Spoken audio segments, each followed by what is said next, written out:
Hello everyone, welcome to the first video of Break the Stigma video series. I am Rotractor Samriddhi Shravane. And I am Rotractor Rohit Nair. Today we are joined by Mrs. Jasmine Khattar, Clinical and Executive Director of IEC, and Dr. Tinchna Khattar, Proficiency Head of IEC.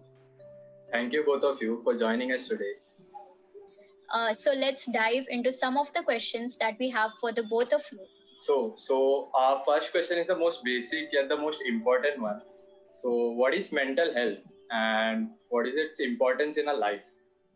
So mental health needs to be seen as equal as physical health. I may not feel well because I have a headache, and I may not feel well because I had a breakup. Can I still take a break from studies? Yes. We need to equate it, we need to understand it as compared to physical health. The WHO says that only when we are both mentally, physically well, are we actually able to be productive in our lives. So we need to see it at that realm and start addressing. So well-being of the person depends on three main parameters. That's the physical self, the psychological self, and the social self. So all three are important. And there is mind and body connection. So the way body physical, that's the physical health is important. So is the mental health. We are living in a COVID world right now. We have lakhs of people struggling financially. We have students who are struggling with school and colleges. For most of us, this time has created an unbalanced state of mind. My question is, how does one cope and process all the collective trauma that we are facing? How do we maintain a positive mindset? I like to use a very nice metaphor. One is of the oak tree, which is broad, which has roots, which has, it seems very strong. But there is also a bamboo tree. So when Katrina hit US, oak trees were ripped off, but it was the bamboo trees which move and are flexible with the wind that stayed. So the main thing that we are able to take from the pandemic is if we are flexible, then we are able to adapt. This is an opportunity to also create resilience. But the key thing is that we need to realize, how do we recognize our resilience? How do we be compassionate towards others? And we manage this time with a sense of flexibility and saying that I'm not necessarily going to, stick to one way of doing things anymore. I probably need to continuously be evolving. I would now like to talk about therapy and psychiatrists. So, what is the difference between the two? People still don't know the importance of therapy. It is something people are reluctant to go through. Who are the people that should opt for therapy? Is it for everyone?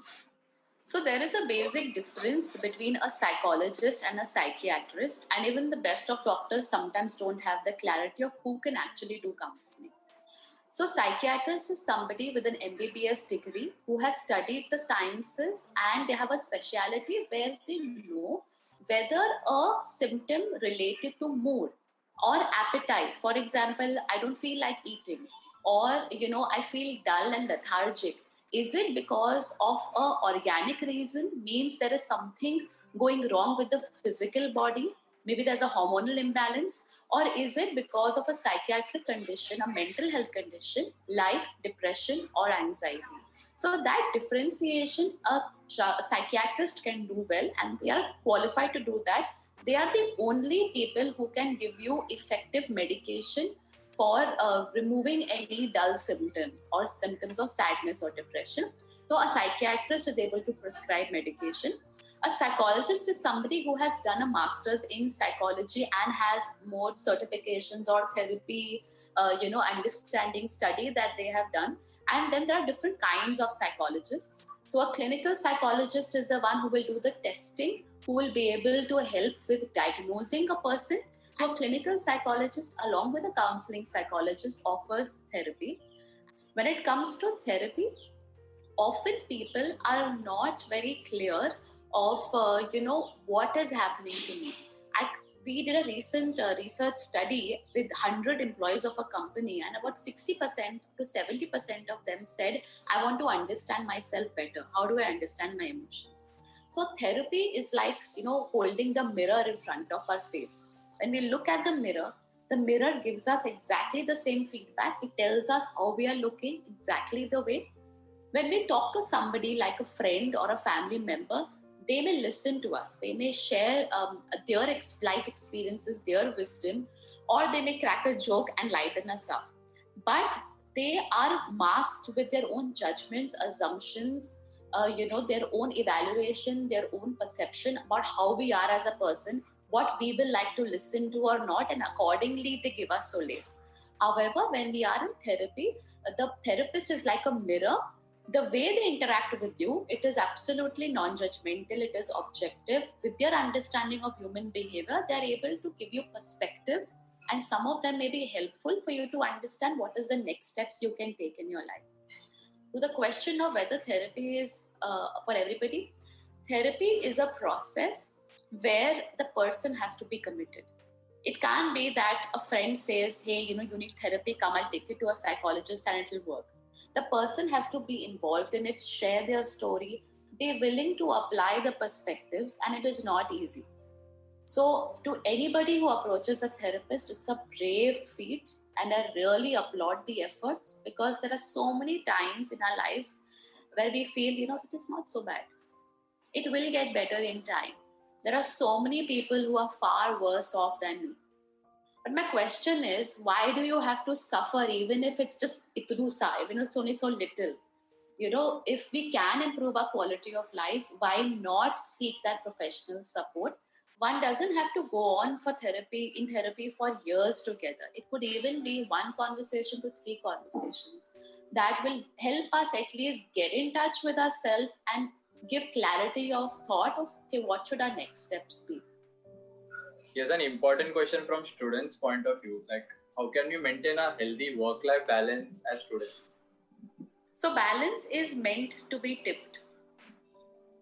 What often happens is that the simple framework of SMART goals, which is, we all know that what is specific, what is attainable, what is measurable, what is realistic, what is time bound.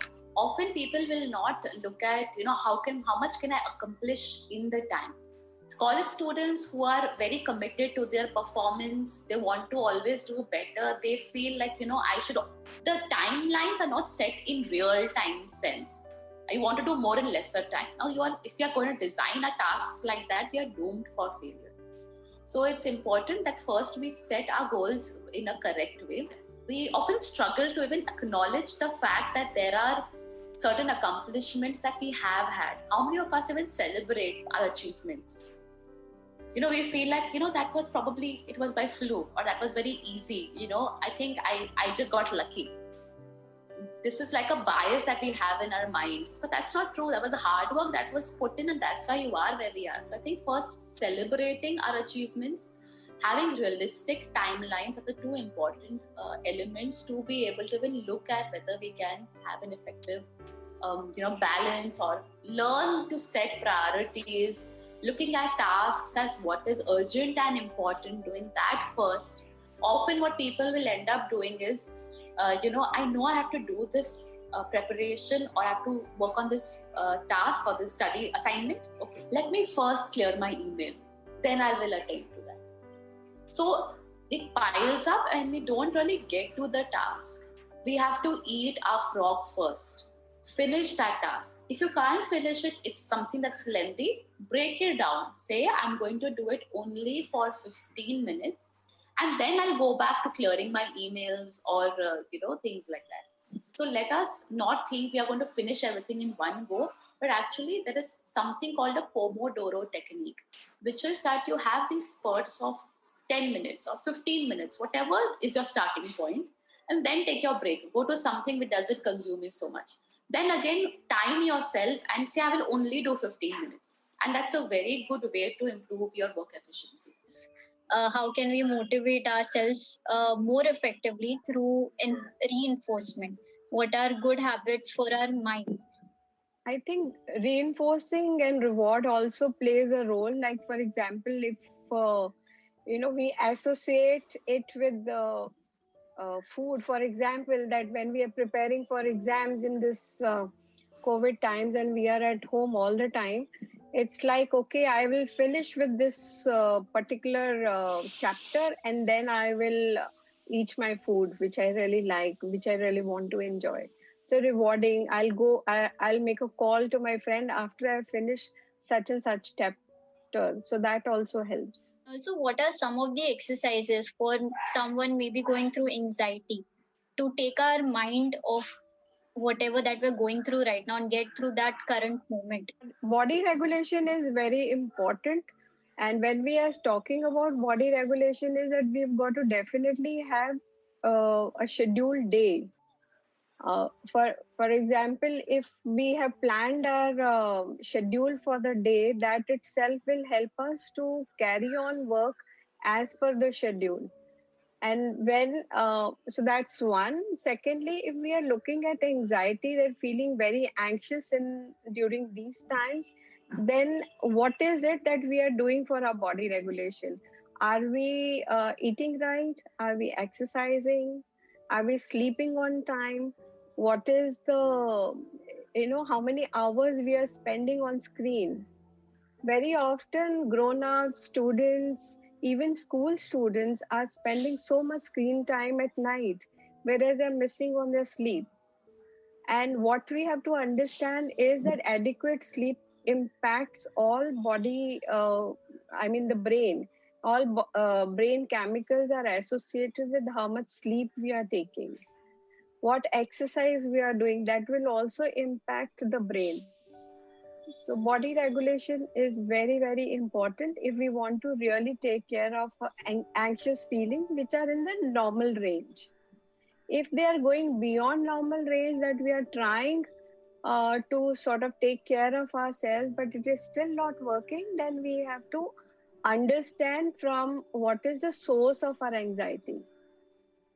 If the source of anxiety is staying at home and not meeting friends, or the source of anxiety is not being able to study. So we've got to narrow down and understand what is the source of anxiety, and either by ourselves, by our reflection, or by talking to our friends or family. So once like we understand what is the source of anxiety, then we need to work on that. If still it doesn't work, then yes, maybe we need professional help. Why do people always advise you to cry after a tragedy? Like, is there any research or reference that claims human behaviors can be predicted from emotions prior to the moment? Yes, there is a lot of research that says that there are thoughts, feelings, and behaviors, and of course our emotions are something which are uncontrollable. I want to feel happy, but I can't feel happy if I'm going to sit on my couch every day and stay there and not do anything about it. So it is, a human behavior, the total behavior is like a car. When we move our thoughts and behaviors in a particular direction, our emotions and physiological reactions will go in that direction. So there is a lot of research available that will tell you that our emotions are probably perceived as they predict our action, but the way we change our emotion is by changing our action. I think this is very important for us to understand that just because one person is crying doesn't mean that he or she is much more depressed. I think the other part of crying is that it is very gendered bias conditioning, as Trinda was also pointing out. For example, boys will not cry. Why? Because मर्द को डर नहीं होता है. They are not trained to express their feelings while with the crying behavior. Some people try to seek attention by crying. So it's not always because the person is under stress, so they are crying. So one has to be very careful in also understanding the process of crying. Very important to recognize how to support our emotions. One way could be by crying, the other could be by jogging, the third could be by meeting a friend, the fourth could be by just sitting and meditating. We have to find our own unique self-care plan. Crying is one way, doodling could be another. We have to choose what works for us. The important thing is not to pack it up and leave it in the corner, but actually say that, I want to actively address it and be present and recognize that I'm experiencing this. Just recognizing and accepting that I'm sad is a good starting point. How does one's social circle affect our state of mind? How can we know if our circle of friends is healthy for us? If we understand the story of the caveman, that when what happened at that time was, there was, first of all, the fear instinct was that was experienced, that sher aayega kha jayega, and then people started instinctively connecting with each other. So this is a friendship is a very basic human instinct, so has to be fulfilled. I think the four most important things and most important indicators to tell us whether or not this is a quality of friendship we should keep, they are, the first is safety. Do I feel safe with this person? Will they keep my secret? Will they not break a promise? Will they? Can I trust when they say something to me? If there is any difficulty I have, can I, comfortably share it with them? Maybe there's some bullying that has happened. Maybe there's some incident at home that I want to share with them. Can I keep my belongings with them? Will they keep it safe? So safety is the first indicator. The second is closeness. So, am I able to joke with my friends? Am I able to chat with them? Do I understand their mood? Do they understand my mood? What is the background? Do I feel shy in front of them? Or am I comfortable sharing with them about my life experience? Third is acceptance. Will my friends forgive me easily? Do they treat me well? Do they help me, overcome the differences in our opinions? Like, we may have diverse perspectives, and that too is fun. And the fourth one is, do I find them helpful? Will they take care of me in my time of need, and can we exchange that spirit? So, suppose we are saying safety, closeness, acceptance, help are the four primary kind of indicators that tell us, okay, is this friend worth keeping? Could you tell us about more about IEC, like what you all do, how does this institute works and everything?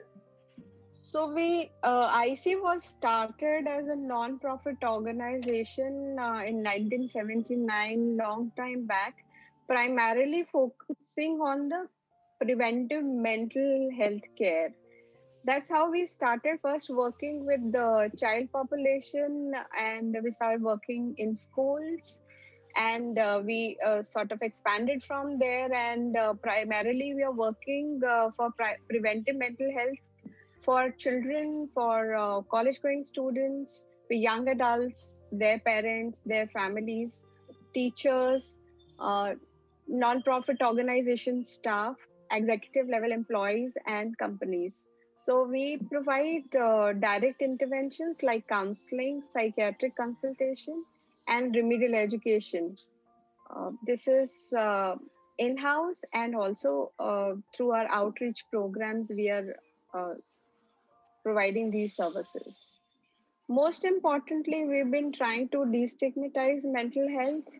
We are in safeguarding child mental health by providing child advocacy and professional interventions. We create access to mental health care through all these interventions. Institute for Exceptional Children focuses on preventive mental health care. We want to ensure that before a mental illness develops, what is it that we can do so that we can take care of ourselves? And not just ourselves, our children, our spouses, our parents, our co-workers.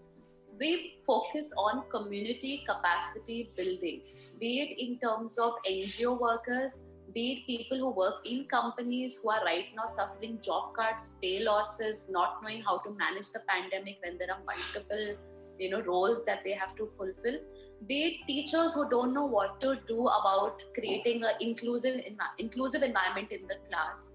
And also when people come to us at our center in Mumbai, we want to also look at how in future they can avoid having a mental illness by focusing on the now. So when we learn that in our early formative years, there is so much of prevention that can happen, and we are really ready to approach life and all the other challenges it can throw to us. So that's the focus at Institute for Exceptional Children.